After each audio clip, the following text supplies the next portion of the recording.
The cold night air burned her face, and the dark-skinned teenage girl on crutches walked carefully down the deserted street. Her way home after a long day at the hospital was longer than usual. The street lights, spaced too far apart, cast a faint light, casting more shadows than illuminating the path. Each step she took was accompanied by the quiet tapping of the metal soles of her crutches against the sidewalk. The sound echoed in the void, reinforcing the feeling of loneliness. The silence around her grew more and more oppressive by the minute. Her gaze darted between the dark alleys and the windows of the houses, most of which were already out. The small bedroom neighborhood looked quiet, but it was that quietness that made her wary. The street was too quiet. Suddenly, she heard the roar of an engine. A red-blue glow flashed in the distance. The police car moved slowly, its headlights illuminating the road ahead, picking out details from the darkness. An overflowing trash can on the corner, an abandoned bicycle on the sidewalk. The girl clenched her fingers on the handles of her crutches. She tried to look as confident as she could, even though she was already uneasy inside. The car came to a stop. The door clicked, and a tall man in a uniform stepped out of the car. The policeman looked around the street with a stern face and fixed his eyes on the girl. There was something unpleasant in his eyes, something that made her throat dry.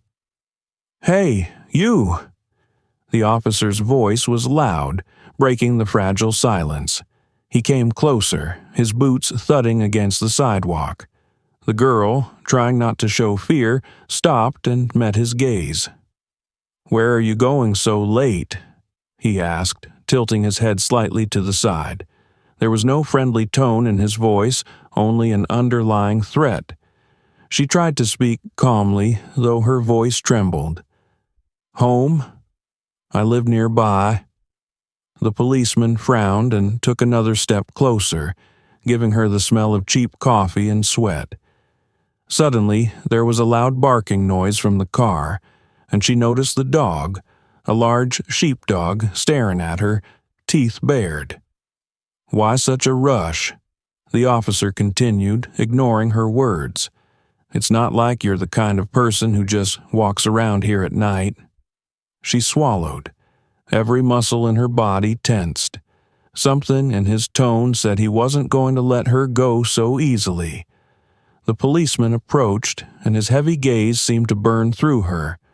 The girl stopped, leaning on her crutches, but the trembles running through her body betrayed her fear. The officer folded his hands on his belt, where his gun hung in plain sight. The dog beside the car continued to growl, pulling on the leash as if sensing that his master was about to give the signal. "I said stop!" he shouted, even though she was standing still. "What are you doing here at this hour? Are you going to rob someone?" The girl froze. Her heart was racing, but she tried to look calm. "I'm just going home. Please let me pass." The policeman snorted and squinted his eyes and gave her a head-to-toe look. "Home?" he said with a sneer. "Where's home, girl? What slum?" Her fingers gripped the crutches tighter, but she didn't answer. Every question he asked was drenched in contempt, and the longer he spoke, the clearer his attitude became. To him, she wasn't a person, but a problem that shouldn't be on this street.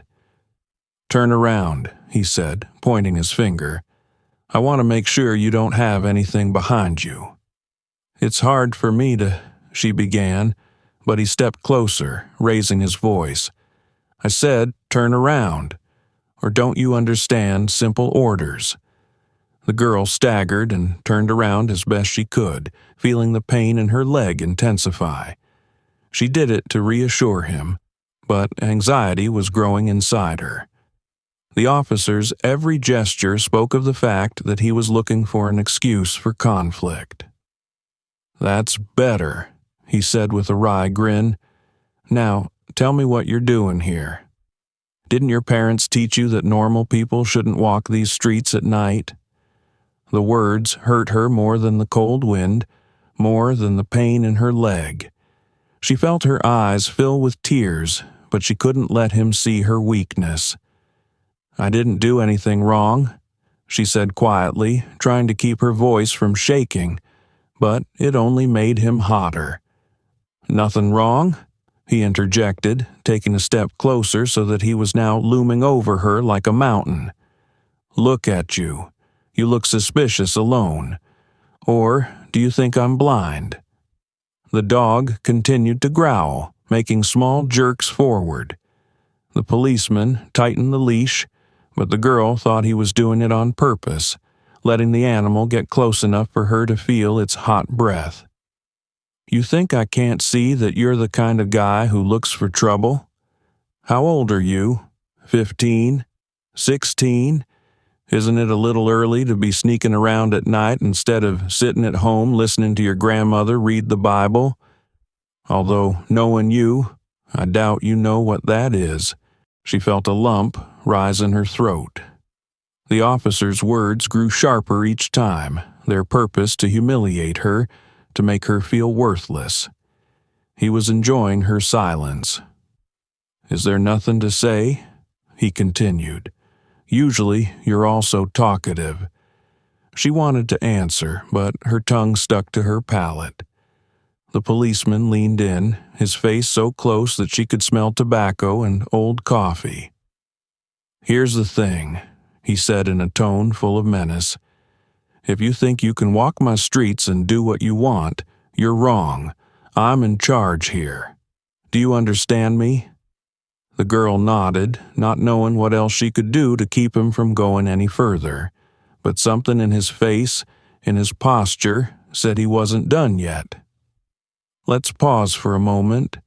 Write in the comments where you're hearing our stories from and whether you've encountered something similar in your life. Your thoughts and opinions are very important to us. Also, don't forget to subscribe so you don't miss the next episodes. And now, we continue. The girl inhaled deeply, gathering the remnants of her calm. Her legs shook, but she stood straight, leaning on her crutches.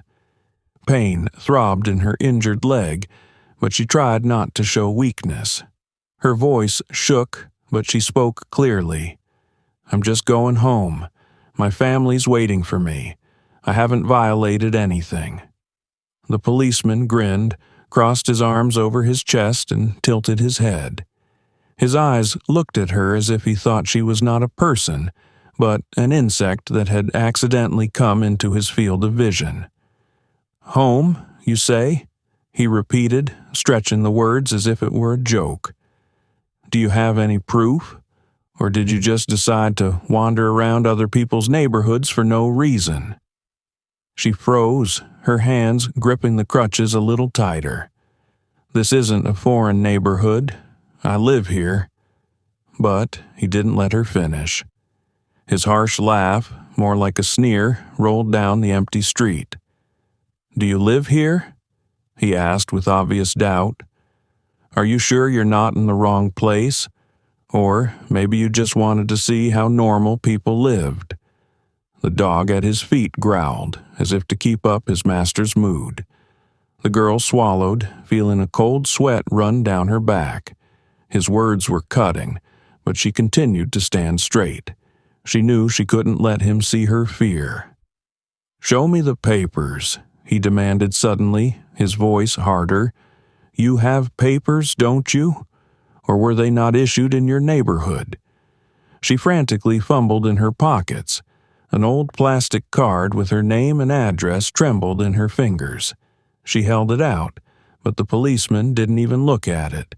He waved it away as if it were some useless piece of paper. "What? You expect me to believe some cheap knockoff?" he snorted. "People like you only know how to deceive. I've seen hundreds of you. You're all the same."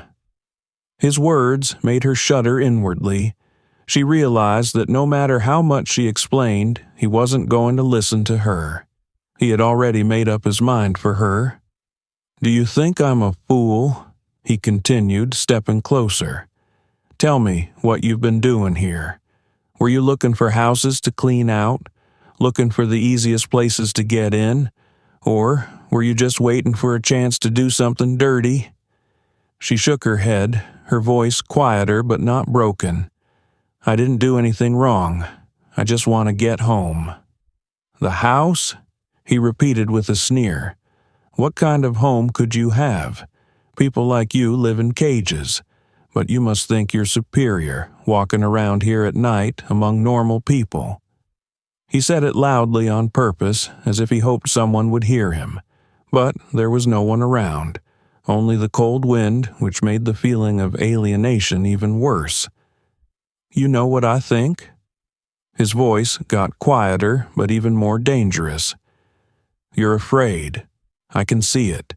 You try to look brave, but inside you're shaking. And you're right to be, because people like you don't belong in this world." She gritted her teeth, trying not to let the tears roll down her cheeks. She knew she couldn't let him win. She knew that every answer she gave was a blow to his convictions, to his power. But he didn't want that. He wanted total submission. He wanted her broken, humiliated, destroyed. "I may not be able to arrest you now, but you know what I can do?"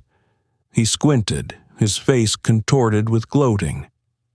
"I can make sure you never want to come back here." He whistled to the dog, and the dog took a step forward, growling louder and louder. The girl instinctively stepped back, but felt her aching leg buckle. She was on the verge of falling, but she kept her balance. "Not so fast," he hissed. "You haven't finished explaining what you were doing here." His words, his actions, every sound this man made was designed to destroy her morally. But she still stood. Her fear grew stronger with each moment. But there was still something inside her that he couldn't destroy. The dog growled louder, and the officer, loosening the leash slightly, took a sharp step forward. The animal tensed, ready to lunge, its eyes burning with aggression, just like its master's. The girl unconsciously stepped back, but immediately felt her sore leg buckle. She frantically grabbed her crutches, trying to keep her balance. Every movement was difficult, but she wouldn't let herself fall. Certainly not in front of him. "Scared, aren't you?"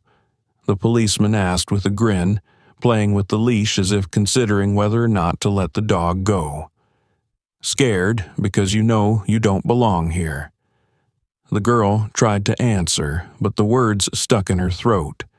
Her heart was pounding so loudly that she thought he could hear it too.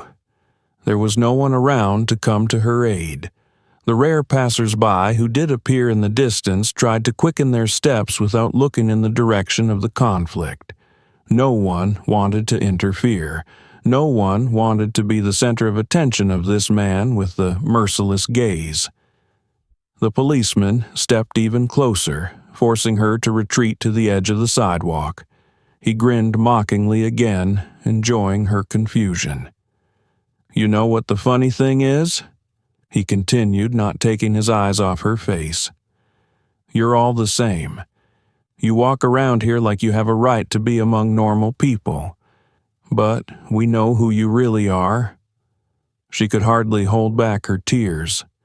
The words were like blows, each one leaving an invisible mark, but the pain of them felt almost physical. She gripped her crutches tighter, feeling like she was about to break, but something inside her, a small spark, kept her afloat. "I just want to get home," she finally exhaled, trying to maintain some dignity. But his answer was full of venom. "A home? People like you have no home. You are the eternal problem. And you know why I'm here? So that people like you won't be here anymore." With these words, he abruptly loosened the leash, and the dog took a step forward. The girl felt the animal's hot breath touch her leg. It growled, baring its sharp teeth.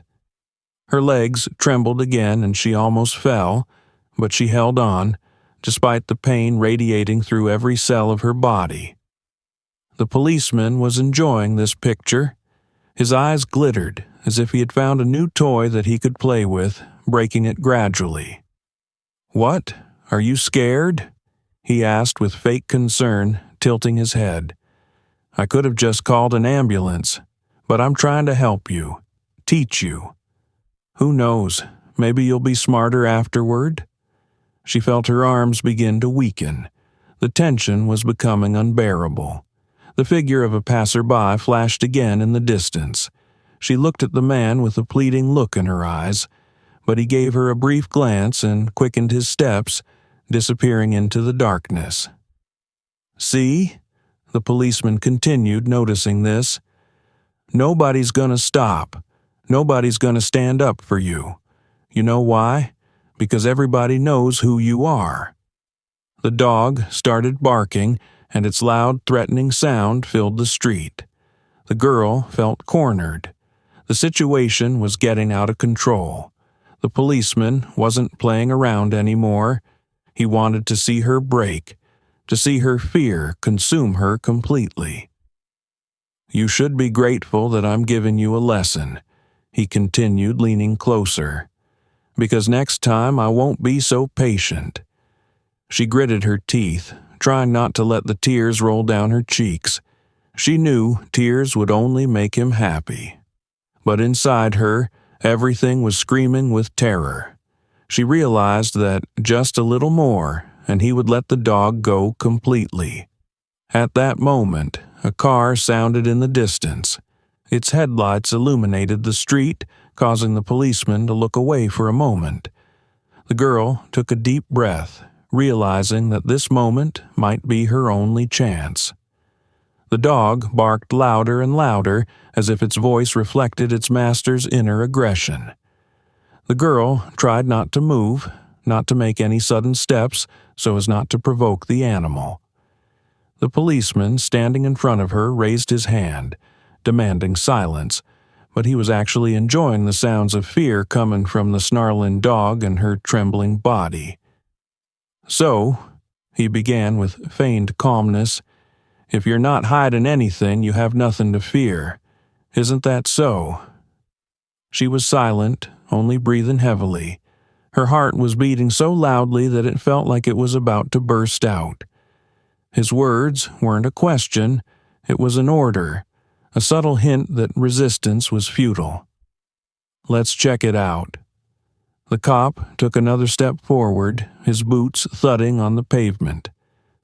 "Drop the crutches."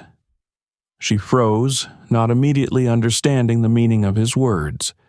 Then she shook her head, her voice trembling, but she found the strength to answer. "I can't. If I drop them, I'll fall." "I'll decide that," he interrupted her sharply. "Or do you want me to think you're armed? Because that's exactly what I see. You, alone at night, hiding something under those crutches. Who knows what you got under there?" His words sounded so absurd that for a second she thought she'd misheard him. But he was dead serious. The dog growled again, taking another step forward, and the girl felt her leg shake. She gripped the crutches tighter, trying not to fall. "I'm not hiding anything," she blurted out. "They're just crutches. I can't walk without 'em." "Then prove it." He gritted his teeth. "If you don't want me to start thinking you're a threat, you'd better do as I say." She took a deep breath, her legs shaking with tension and pain. Dropping the crutches meant falling, hitting herself, losing the rest of her dignity. But she knew that if she submitted, it wouldn't stop him. He would want more. "I can't," she said again, her voice now quiet but desperate. "What do you mean I can't?"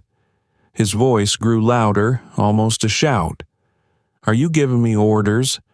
Do you think the rules don't apply to you because you're disabled?"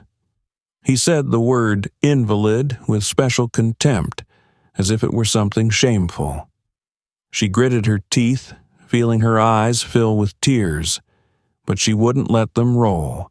She wasn't going to give him this victory. "You're hiding something," he said, looking her over.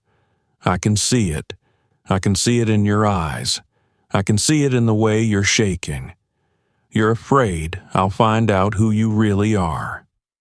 He made a sign to the dog, and the dog barked again, rushing forward. The girl took another step back, her crutches nearly slipping from her hands.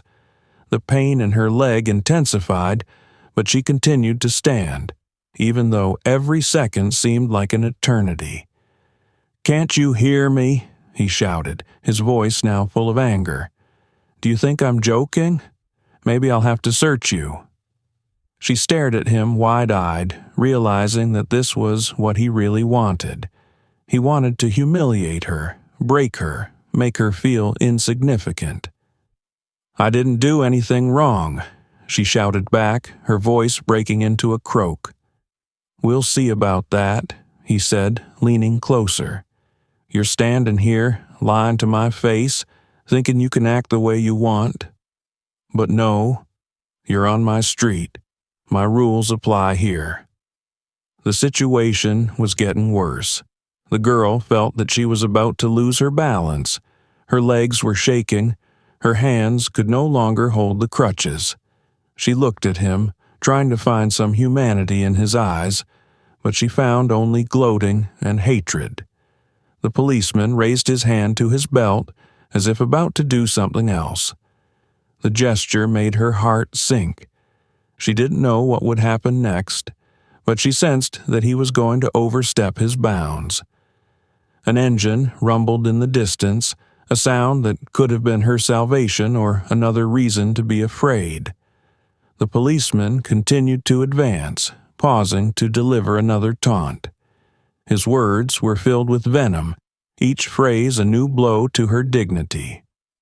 "You look like someone who used to hide from the law," he said, almost hissing.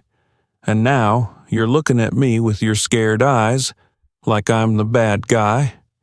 You know what? Maybe I should show you what it's like to be in the place you deserve." The dog growled again, and the girl, feeling her legs shaking, took another step back, but the sidewalk ended and she found herself at the edge of the curb. Her leg jerked and the pain flared with renewed intensity. She shrieked, but managed to keep her balance. Outside one of the windows of a low house nearby, an old woman who was often seen watering flowers on the porch watched what was happening. She had long ago heard the barking of a dog and the shouting in the street, but had not at first dared to go to the window. Now, looking at what was happening, her heart squeezed with fear and rage. The woman, despite her age, realized that all this was wrong. With trembling hands, she picked up the phone and dialed her daughter's number. "Martha, listen to me right now." Her voice was excited, almost a whisper. "Something terrible is happening in the street. A young girl, she's just a child, is being tortured by a policeman. It's an outrage. Something must be done." Martha tensed when she heard this. She knew that her father, a senator, had a long history of fighting for justice and would not tolerate such behavior, especially if it involved his granddaughter. She didn't even have time to ask her mother questions. She knew immediately that this was a case that required immediate intervention. "I'll call Dad," Martha said, feeling her own resentment rising. "He'll decide that." Meanwhile, outside, the policeman was clearly enjoying his power. His voice grew louder and his words more and more humiliating. "You think you can just walk around here like everyone else?" he continued, raising an eyebrow. "No, girl. People like you always make mistakes. Always. And you know what? I'm sure you're on the verge of making one right now." The girl, standing on crutches, looked at him, barely holding back her tears. She realized that every answer she gave could be used against her. Every movement could be interpreted as a threat. But it was unbearable to remain silent. "I haven't broken anything," she said, her voice hoarse but firm. "I just want to get home." "Home?" He repeated again, as if the words were foreign to him. Home to who? To people like you? Or do you live in the same house where we catch people with drugs all the time? You realize I'm going to check. His words hit her harder than any physical blow. He wasn't just humiliating her, he was aiming at her heart, at her sense of self, of belonging to this place. The girl struggled to catch her breath, feeling the situation spinning out of control. The policeman now looked like he was looking for an excuse. Any excuse. At that moment, there was the sound of an engine in the distance. The car approached quickly, and the light of its headlights pierced the darkness of the street. The policeman, frowning unhappily, turned around and looked at the car. His face became tense, but he quickly regained his confidence, deciding that it was just a random passerby. The girl, despite her distress, also felt something change. She didn't know who was in the car, but her heart sank in hope. Perhaps this was her salvation. You think someone will come and protect you, the policeman said with a wry grin, turning to her again. But no one will stop me. I'm in charge here, and I'll tell you when it's over. The car stopped, and the door slammed loudly. An elderly man in an austere suit stepped out. His face was stern, but there was a fire in his eyes that could burn anyone who dared stand in his way. It was her grandfather. The policeman froze for a moment, his confidence shaken. He did not immediately realize who the man was, but his intuition told him that it was not that simple. The man came closer. His steps were calm, but there was a sense of menace in every movement. What's going on here? His voice was as cold as ice.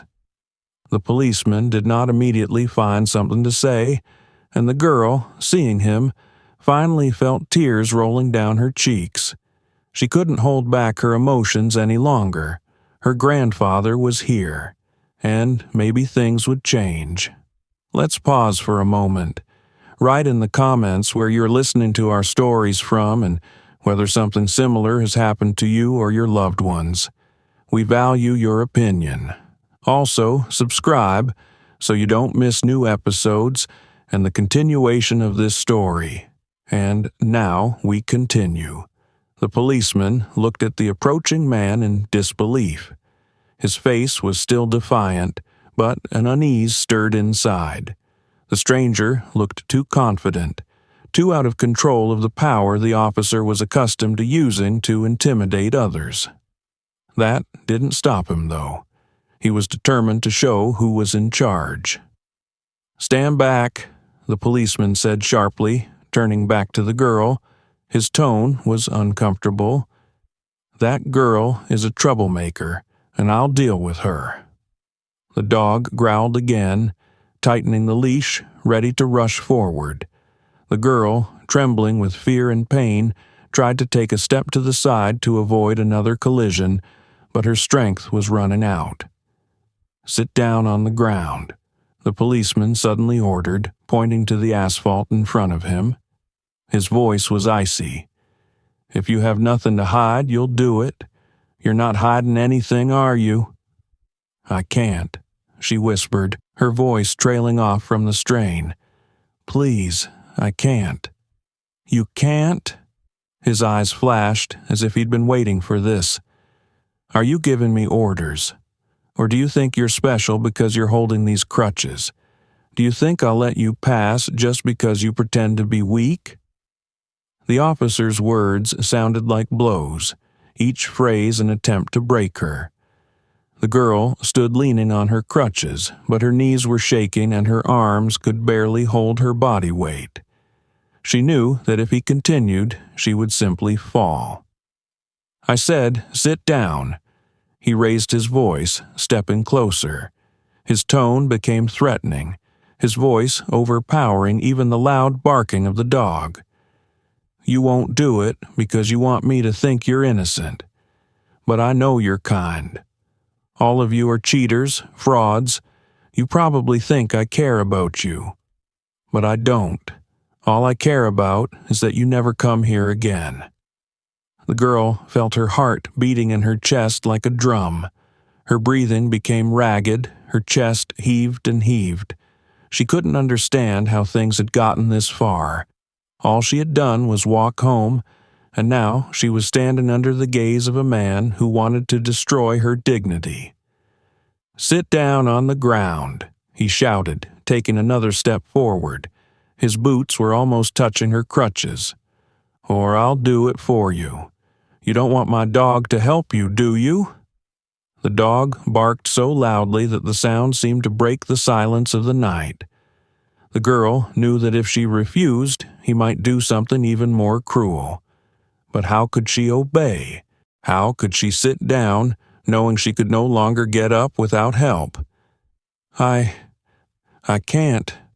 She tried again, but her voice sounded increasingly quiet. "Lies," he shouted, his face red with anger. "You can. You just don't want to. Well, I'll teach you what it means to listen to orders." He stepped forward sharply and grabbed one of her crutches, tearing it from her hand. The girl cried out, losing her balance. Her sore leg failed, and she collapsed to the pavement. The blow was hard. Her knees, palms, and thighs smashed into the hard surface, causing a sharp pain that pierced her entire body. For a moment, everything around her froze. The girl lay there, trying to regain consciousness. Her crutches were lying nearby, but she couldn't reach them. The policeman stood over her, his face contorted with a grimace of satisfaction. "That's it," he said, looking down at her. "You're in your place now." She tried to rise, but a sharp pain pierced her arm. Her palm was torn, and blood appeared on the skin. The girl clenched her teeth, trying to suppress her tears. Her humiliation was at its peak, but she was still fighting.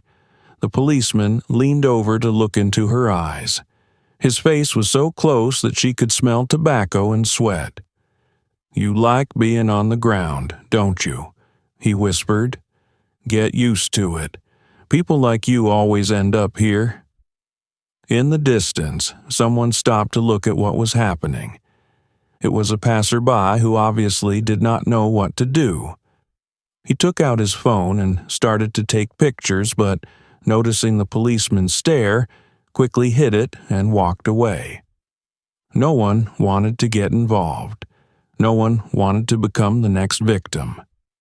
The policeman straightened up, looking at the dog, which continued to bark. He tilted his head thoughtfully. "Maybe I should give her a command," he said with fake thoughtfulness. "You know, to test how fast you are if you need to run away. Though, no." He grinned, glancing at her feet. "You wouldn't be able to do that, would you?" The girl was lying on the ground, her heart beating so fast that she couldn't breathe. At that moment, there was another sound, a loud voice full of rage and power. "What the hell are you doing?" came from behind the cop. It was her grandfather. A loud screech of tires tore through the night as a black car stopped abruptly at the sidewalk.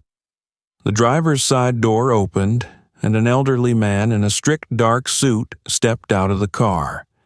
His step was quick, but his every gesture radiated restrained strength and dignity.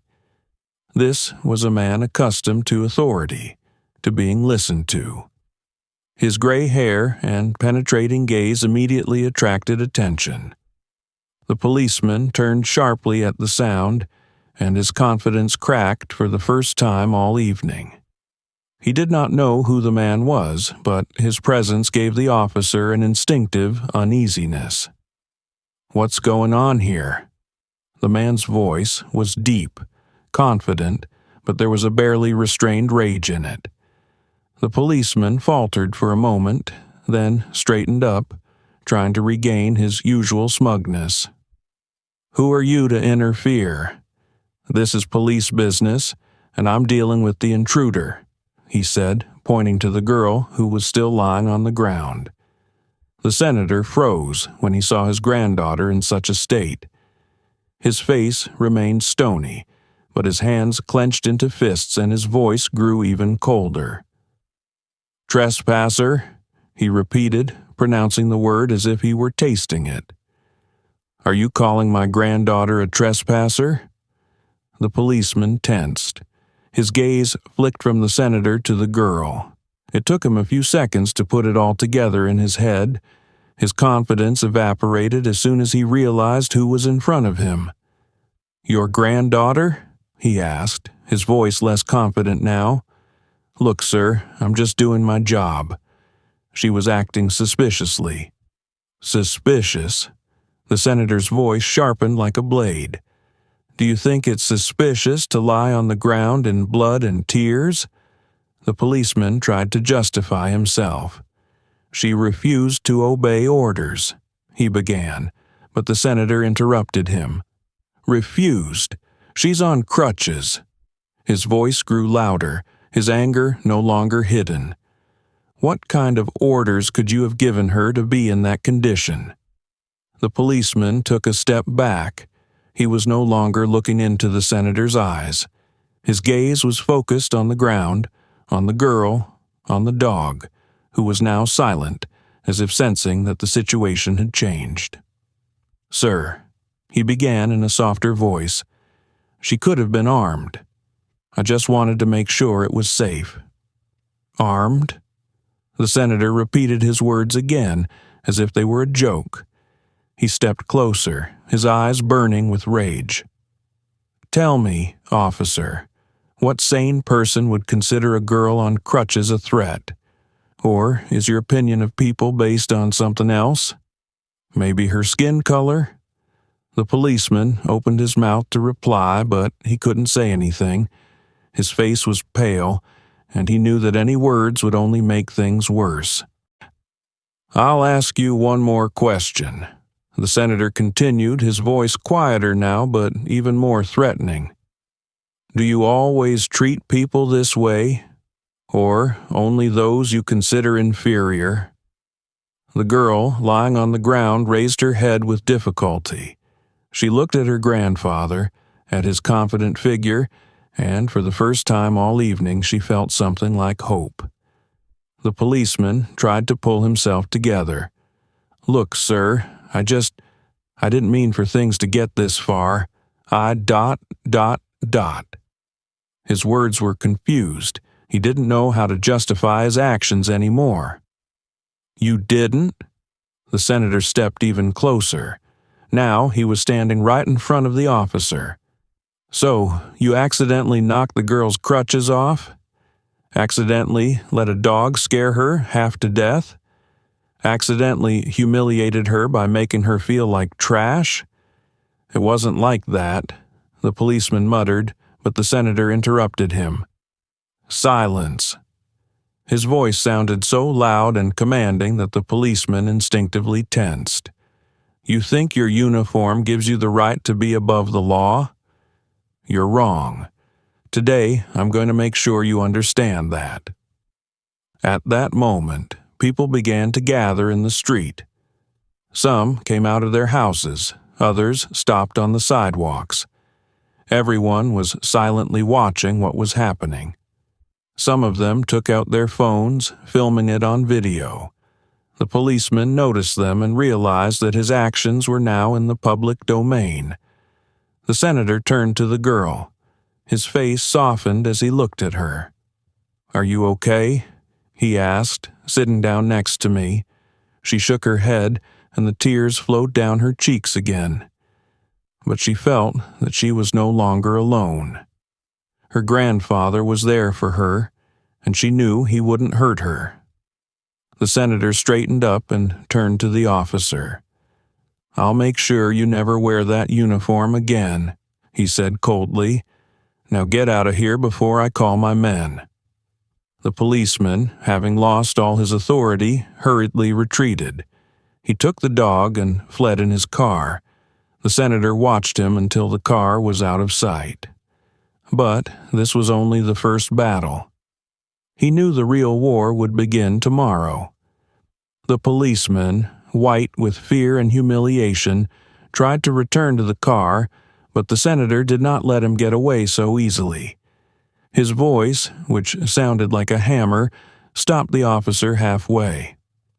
"I'm not done with you yet, officer," he said coldly. "You think you can just walk away after what you've done? You think it'll go away once you're out of sight?" The policeman turned around, his face contorted with a mixture of fear and irritation.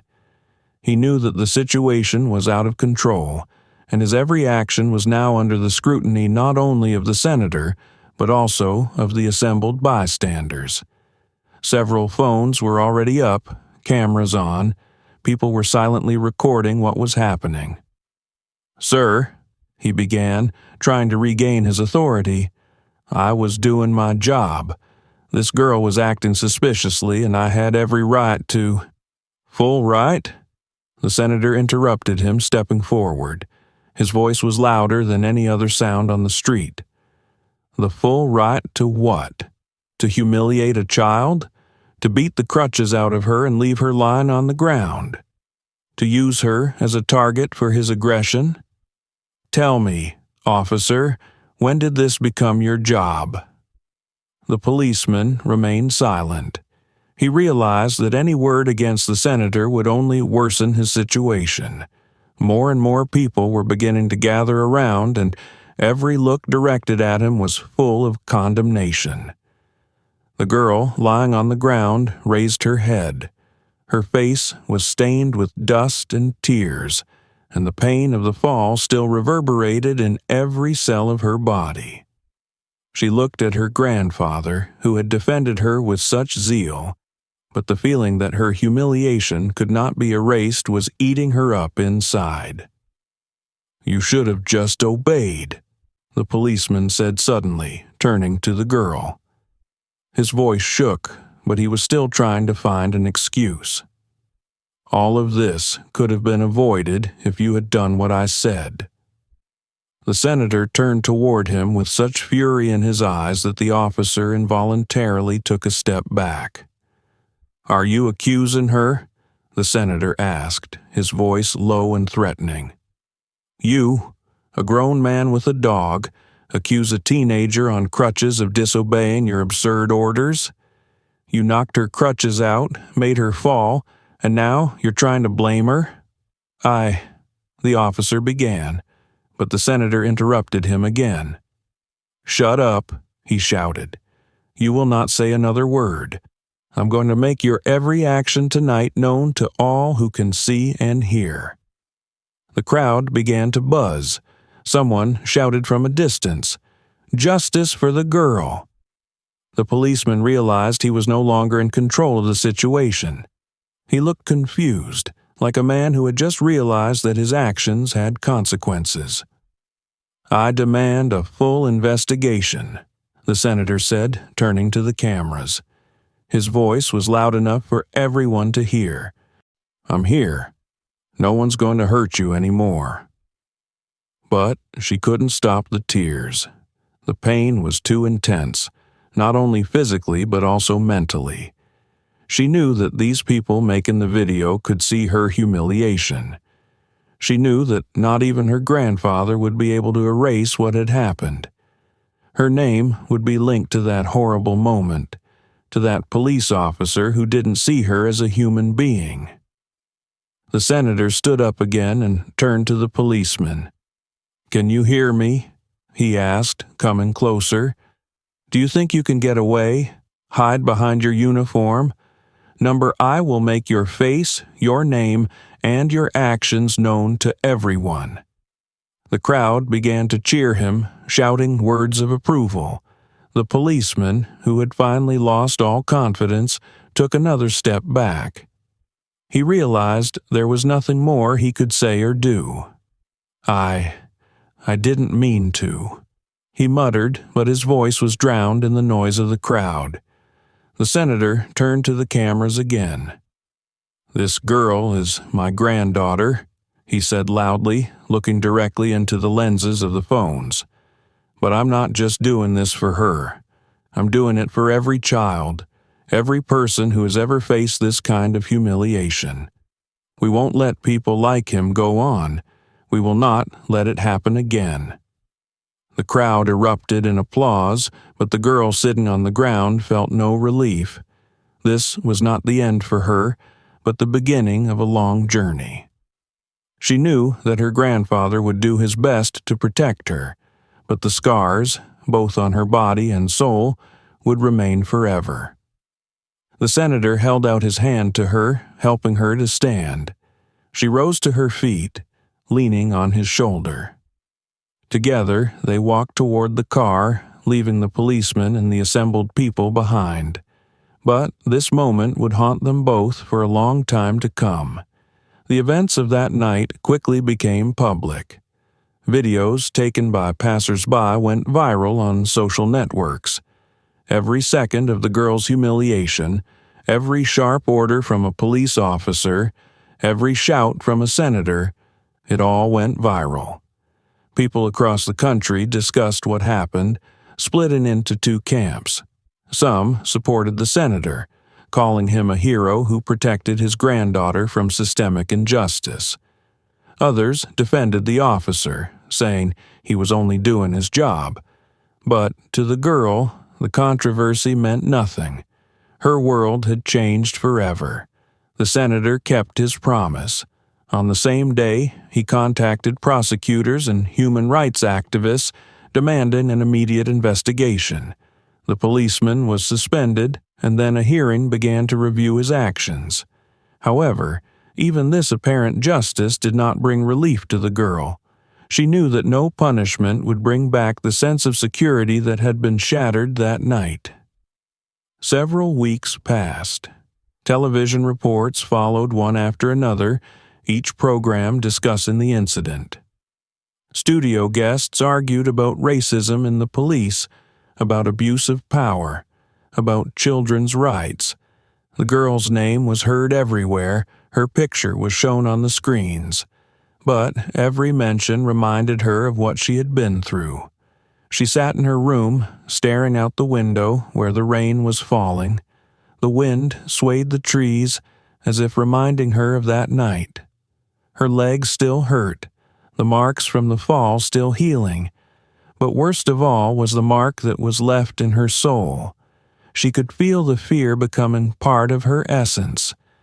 Every time she saw a man in uniform, her heart began to pound.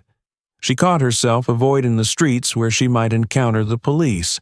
Even with her grandfather by her side, she no longer felt safe. The senator continued to fight. At every hearing, he spoke loudly and confidently about injustice and the need to reform the system. His words resonated with many, but there were those who accused him of using his position for personal gain. It didn't stop him, but every time he returned home he saw his granddaughter growing quieter, more withdrawn. It killed him more than any attack on him. "You have to realize that it's not your fault," he told her, sitting down beside her. "This man, the system that allowed him to do this, it's not all your fault." She nodded, but her eyes remained blank. How could anyone believe it when everything around her reminded her otherwise? People wrote in the comments that she should have just listened, that she was acting suspicious. Even people who had never seen her were accusing her. They judged her by one video, by her skin color, by her fear that she couldn't hide. One evening, as the house was plunged into silence, the girl sat in her bed with her phone in her hands. She was looking at the comments under the video. Some were full of support, others full of hate. One she particularly remembered. People like her are always looking for trouble. No wonder she was stopped. Those words pierced her like a knife. Her hands trembled and she turned off the screen. But the words stayed with her. She tried to talk to her grandfather about it, but even he couldn't fully understand what she was going through. He was a man with power, with privileges that didn't always extend to her. She remained a girl who was just another problem in the eyes of society. At the trial, the policeman stood before the tribunal looking confused and humiliated. His lawyer tried to justify his actions by talking about stress and the need to maintain order. But the senator, speaking from the podium, tore those arguments to shreds. "This man saw my granddaughter not as a child, but as a threat," he said, his voice booming through the room. "Not because of her behavior, but because of her skin color. This tragedy is just one example of how deeply entrenched racism is in our system. We will not stop until that changes." The listeners applauded him, but the girl felt it was none of her business. Her grandfather's words were right, but they could not take away her pain.